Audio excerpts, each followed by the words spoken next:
linawin natin, nagpalabas na po ng press release ng statement yung kampo ni Martin Romualdez after na magpa-press con si Ombudsman Boying Rimulya kahapon at sinabing naganda na sila ng plunder case laban kay Martin pati si Chis Escudero. May relasyon sa flood control scandal. Plunder daw yung kanilang inihahandang kaso. So ito yung statement na pinalabas ng abogado ni Martin as published ng GMA. Sabi diyan, statement of Attorney Adi Fardo, lawyer, spokesperson of late Representative Martin G. Romualdez.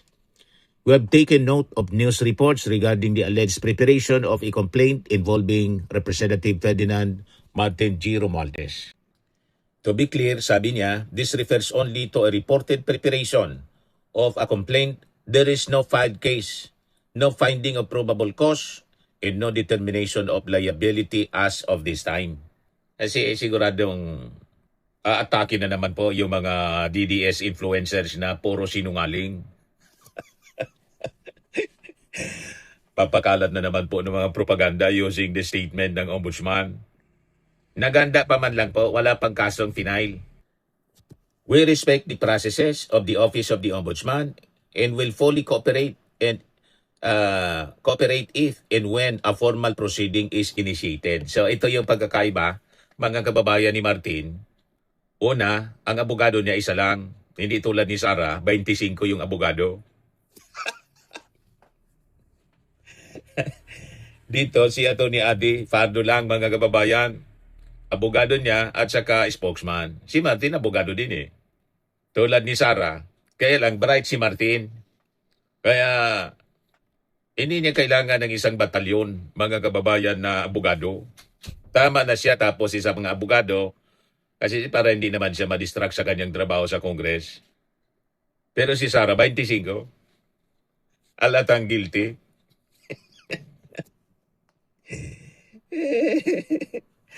At ready si Martin na harapin ito, mga kababayan.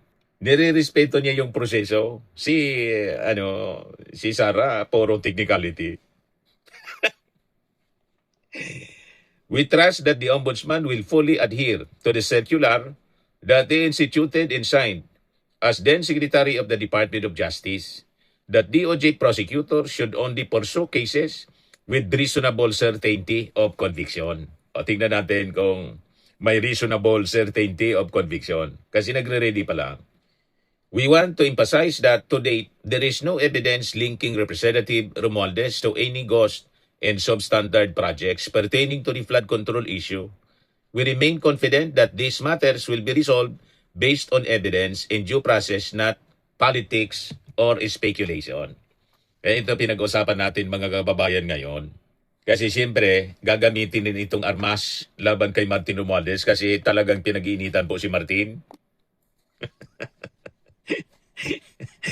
O, di ba? Si Martin talaga yung target para isunod yung ating Pangulo. Yun ang sistema ng mga propaganda, mga kababayan, ng kampo ni Sara Duterte. So makikita natin dito, mga kababayan, propaganda, hindi man po ostisya. Ang totoong larawan ng issue laban po kay Martin Romualdez. Yes, dapat malaman natin yung tamang prinsipyo sa usapin ng paratang laban po kay Martin Romualdez. May isang malinaw na prinsipyo na dapat nating tandaan. Kapag may reklamo, dapat po may kaso. Kapag may kaso, dapat may ebidensya. Kapag may ebidensya, dapat may matibay po na basihan ng pagkakasala. Tama po. Pero sa kasong ito po, malinaw yung sitwasyon. May ulat tulad ng lumabas kahapon, pero wala pang formal na kaso. May ingay, pero walang probable cause. May paratang, pero walang napatunayang kasalanan. So dito, mga kababayan, pumapasok yung tanong. Kung may basihan talaga, bakit hanggang paganda pa lang ng reklamo? Naganda pa lang daw. Tama. After how many months na po yung lumipas, naganda pa lang. O di ba, mga kababayan? So preparation pa lang, mga kababayan, hindi pa kaso. Tulad ng sinabi ni Attorney Adi Fardo, spokesman ni Martin Romualdez. So unang dapat nating linawin, mga kababayan, ang lumabas ay ulat pa lamang ng paghahanda ng reklamo. Wala pa pong naisasampa na kaso sa Office of the Ombudsman. Wala pang findings ng probable cause. Wala pang desisyon o hatol. So sa madaling salita, ito ay nasa antas pa lamang, mga kababayan, ng diskusyon at proseso. Hindi po ng adjudication. Dagdag pa, mga kababayan, maging yung ICI, malinaw po na nagsabi sa kanilang referral, ay issued without finding or conclusion of guilt or liability. Ito yung malinaw na statement ng ICI mismo. Walang finding of guilt or liability laban kay Martin Romualdez after na sila magsagawa ng investigasyon. O, di ba, mga kababayan? So, ano ang ibig sabihin nun? Ang ibig sabihin, walang napatunayan, walang hinatulan, walang direktang ebidensya na nakita po yung ICI laban kay Martin Romualdez. So, sa standard, mga kababayan ng Ombudsman, dapat hindi haka-haka. Hindi po pwedeng haka-haka lang. Puro haka-haka. O, di ba? So, binigyan nga diin ng kampo ni Romualdez sa pamamagitan ng kanyang abogado ang napaka-importanting prinsipyo. Ang Office of the Ombudsman ay dapat lang na magsampa ng kaso kung may reasonable certainty of conviction. Reasonable certainty of conviction. Itong prinsipyong ito, mismong si Boyeng Rimulya nung nagsabi, nung DOJ Secretary pa siya. Di ba? So, ang ibig sabihin, hindi po sapat yung paratang lang. Hindi po sapat yung hinala. Hindi po sapat yung fishing expedition. Kailangan po yung matibay na ebidensya. Dapat malinaw yung accountability. May accountability ba talaga si Martin Romualdez? At siyempre, malakas na conviction po sa korte. Yon. Ngayon, kung wala pong ganyan, tiwala po tayo na hindi uusad yung kaso. So, doon po, mga kababayan, sa flood control allegations, nandun yung mga big pronouncements, mga malalaking salita. Ang problema, walang ebidensya laban kay Martin Romualdez. Wala nga siyang pirma sa BICAM. Tama?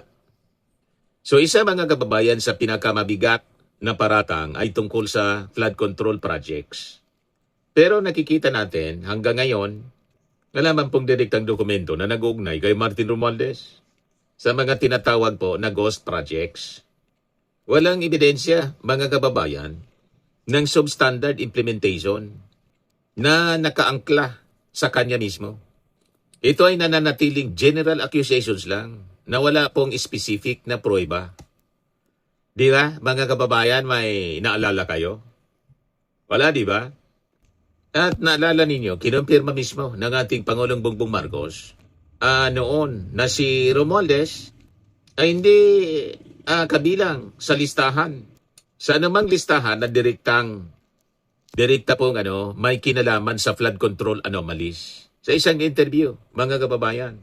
At mismong si Senador Ping Lacson, Chairman Committee on Blue Ribbon Committee, na kilalang maigpit laban sa paggamit ng pork barrel, ang nagkumpirma noong January pa lang, mga kababayan, na wala siyang nakitang ebidensya na nag-ugnay kay dating Speaker Martin Romualdez sa sinasabing anomalya sa flood control.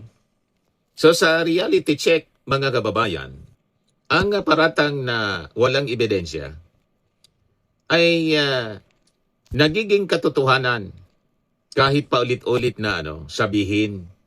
Wala pong smoking gun laban kay Martin Romualdez kahit po sa report ng ICI. By the way, ibigay ko muna sa inyo yung report sa mismong podcast ng ating Pangulong Bongbong Marcos. As published by Inquirer noong September 9, 2025, sabi dyan, Marcos comments on Romualdez being linked to infra kickback mess. Naalala ninyo itong podcast niya? Mga kababayan? Yan ang sabi diyan. President Ferdinand Marcos Jr. on Tuesday stressed that while name dropping is not a crime, using another person's name to steal constitutes one. This was his response to allegations made by contractor couple Pacifico Curly Discaya and si Sara Discaya, who claimed that the name of House Speaker Martin Romualdez Marcos Casin was being used to obtain commissions from infrastructure projects. In a sit-down interview with the media, Marcos was asked about the couple's accusations. We will have to look. If it is true, then there's really a problem because it was indeed ordered, said Marcos in Filipino. Sabi ng ating Pangulo, if it is true niya, then it is true. But if it's just hearsay or mere speculation, we will also show that it's nothing more than speculation. But we cannot come to any conclusion yet now. Wala pa yung Investigative Independent Commission. O ngayon, in-invite ng ICIC Martin at sa kanilang referral sa ombudsman, walang findings of guilt yung ICI kay Martin Romualdez. Di ba, mga kababayan? O ito naman yung statement ni Ping Lacson, January 12, 2026. To House Representatives Back Lacson, no evidence linking Romualdez to flood control mess. Yan yung statement, mga kababayan, ni Lanao del Sur, 1st District Representative Sia Alonto Adjong and Deputy Speaker Ronaldo Pono. The lawmaker also cited Lacson's statement that no witness had directly implicated Romualdez except Orly Gutesa, the whistleblower floated by Senator Rodante Marcoleta. Gutesa's testimony remains unsubstantiated and he failed to appear before the DOJ, the Office of the Ombudsman, or the ICI to affirm his claims under oath. After na banggitin yung pangalan ni Martin Romualdez, in-invite ng DOJ, nagtago na.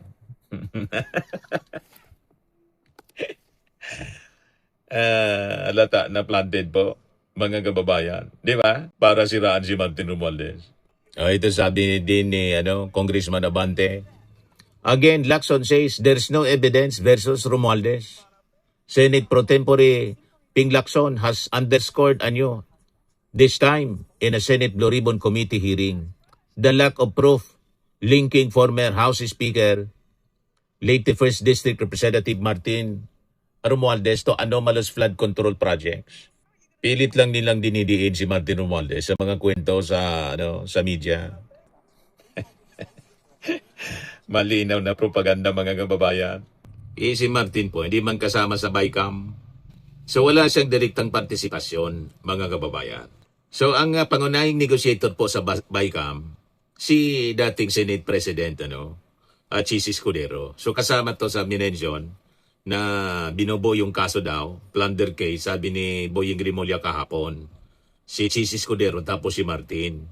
Si Chis Escudero, maniwala pa tayo na talagang may direkta, may mga ebidensya laban sa kanya. At direkta siyang nilink ni Yosek Bernardo.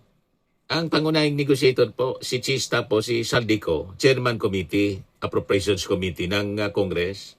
At si nahuli kam, mga kababayan, si Chis Escudero, 2 beses, not once but twice, pumunta doon sa Congress. Ano yung sadya niya doon? Tama? So ang ibig sabihin nito, mga kababayan, si Martin Romualdez po walang direktang partisipasyon sa final adjustment ng budget. Hindi po siya involved sa detalye ng allocations na pinupuna. Kaya ang direkta pong pag-uugnay sa kanya sa budget anomalies, malinaw po, mga kababayan, walang factual foundation.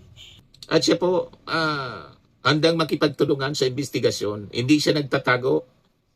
So sa alip na umiwas, nakita ninyo yung statement ng kanyang abogado, handa daw na makipagtulungan si Martin Romualdez sa proseso ng ombudsman. Bukas sa anumang formal investigation, sabi ni Attorney Adi Fajardo. So ito yung tanda ng posisyon, mga kababayan, na si Martin may kumpiyansa siya sa sariling record. Madaling sabi, wala siyang tinatago, handa siyang dumaan sa due process. Tama po. Hindi tulad ni Sara, umiiwas sa due process. Si Saldico tumakas. Si Martin nandito po. Ready siya to face the music, ika nga.